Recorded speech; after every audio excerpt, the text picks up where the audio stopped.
प्यारे बच्चों, आज हम हिंदी व्याकरण में अध्याय 6 शब्द रचना, उपसर्ग एवं प्रत्यय के बारे में पढ़ेंगे कि उपसर्ग और प्रत्ययों से शब्दों की रचना किस तरह से होती है। इससे पिछले अध्यायों में बच्चों हमने पढ़ा है कि संधि द्वारा और समास के द्वारा भी नए नए शब्दों का निर्माण किया जाता है। इस अध्याय में बच्चों हम सीखेंगे कि उपसर्ग और प्रत्यय क्या हैं। शब्द भंडार में वृद्धि के लिए, यानी हमें शब्दों का जो हमारी नॉलेज है उसमें वृद्धि के लिए नए शब्द निर्माण के लिए मूल शब्द के प्रारंभ तथा अंत में कुछ शब्दांश जोड़े जाते हैं। मूल शब्द का मतलब है बच्चों, जो एक शब्द जिसकी हमें नॉलेज है, ज्ञान है, अगर हम उस शब्द के आरंभ में यानी शुरू में कोई दूसरा शब्दांश जोड़ते हैं, यानी शब्द का एक हिस्सा जोड़ दें, या फिर उस शब्द मूल शब्द के अंत में कोई शब्दांश जोड़ें, और ये शब्दांश उपसर्ग या प्रत्यय कहलाते हैं। क्योंकि बच्चों इन शब्दांशों से नए शब्दों का निर्माण होता है कि इनके प्रयोग से मूल शब्द के अर्थ में परिवर्तन आता है, यानी एक नया शब्द बन जाता है।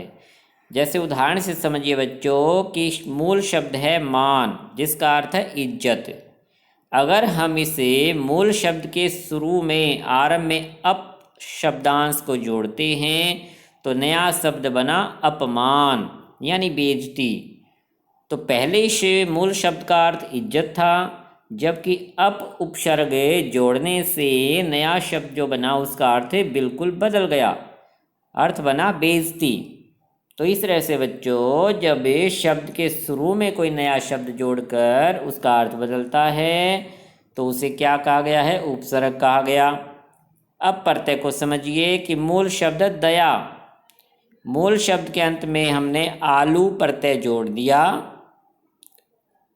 तो नया शब्द बना दयालु। पहले था दया यानी रहम, फिर आलू शब्द जोड़ने से, आलू प्रत्यय जोड़ने से नया शब्द बना दयालु, जिसका अर्थ हुआ रहम दिल, यानी दया यानी रहम दिखाना किसी पर, दयालु यानी जिसके अंदर दया का भाव है उसे दयालु कहा जाता है। तो इस तरह से बच्चों शब्द के अंत में शब्दांश जोड़ने से भी अर्थ में परिवर्तन आता है। तो इन दोनों उदाहरणों से बच्चों उपसर्ग एवं प्रत्यय के प्रयोग से अर्थ में परिवर्तन स्पष्ट हो जाता है। क्या याद रखना है कि उपसर्ग हैं बच्चों मूल शब्द के शुरू में जोड़े जाते हैं और प्रत्यय मूल शब्द के अंत में जोड़े जाते हैं। आइए आज हम पहले उपसर्ग के बारे में डिटेल में सीखते हैं कि उपसर्ग क्या हैं। उपसर्ग शब्द दो शब्दों के योग से बना है कि उप प्लस सर्ग। उप का अर्थ होता पास, सर्ग का अर्थ होता रचना, यानी पास आने से रचना करना। अभिप्राय है कि शब्द के पास रहकर शब्द का निर्माण करना।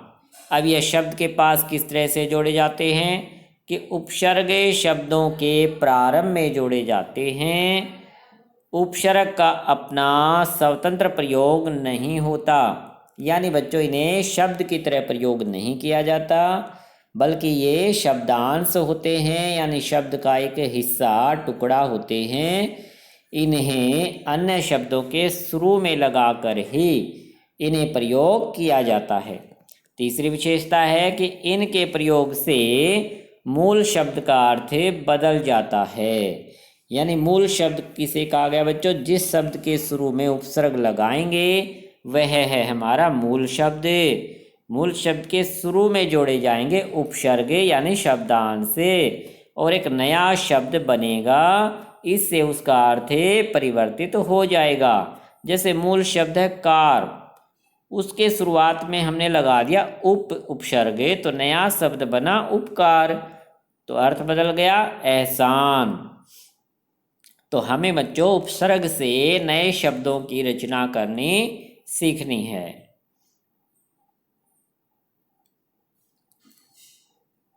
कि अप उपसर्ग से नया शब्द बनाना है, अपमान बन गया।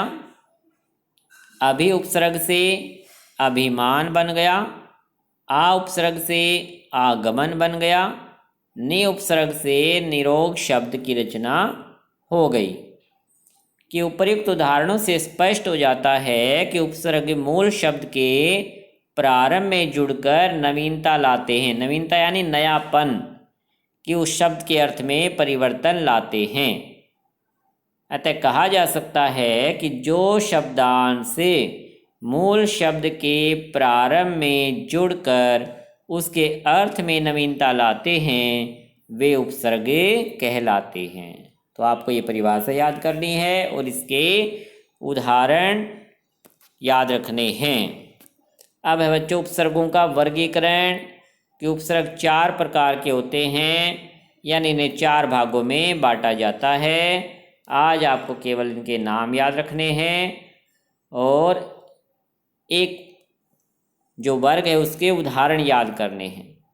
उपसर्ग के 4 प्रकार या 4 भाग कौन से हैं? संस्कृत के उपसर्ग, हिंदी के उपसर्ग, उर्दू के उपसर्ग, संस्कृत के अव्यय, यानी जो संस्कृत के अव्यय उपसर्ग का काम करते हैं। ये केवल बच्चों आपको नाम याद रखने, इनकी परिभाषाएं नहीं हैं। इसके बाद हमें करना है संस्कृत के जो उपसर्ग हैं उनके उदाहरण।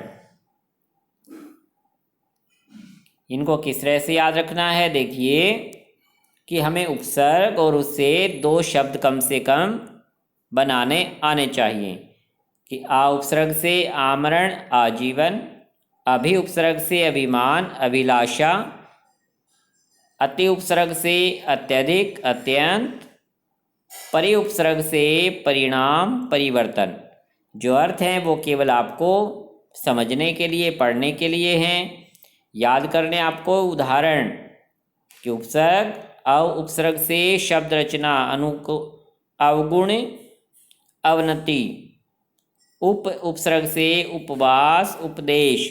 इस तरह से बच्चों आपको आज ये संस्कृत के जो उपसर्ग हैं इनसे 2-2 शब्दों की रचना करनी आनी चाहिए। याद करने आपको यहाँ तक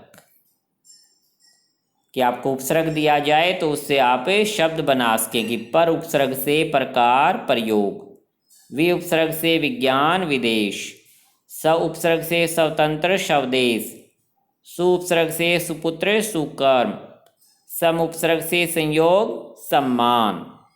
तो यहाँ तक आज आपको याद करना है। अच्छा बच्चों, धन्यवाद।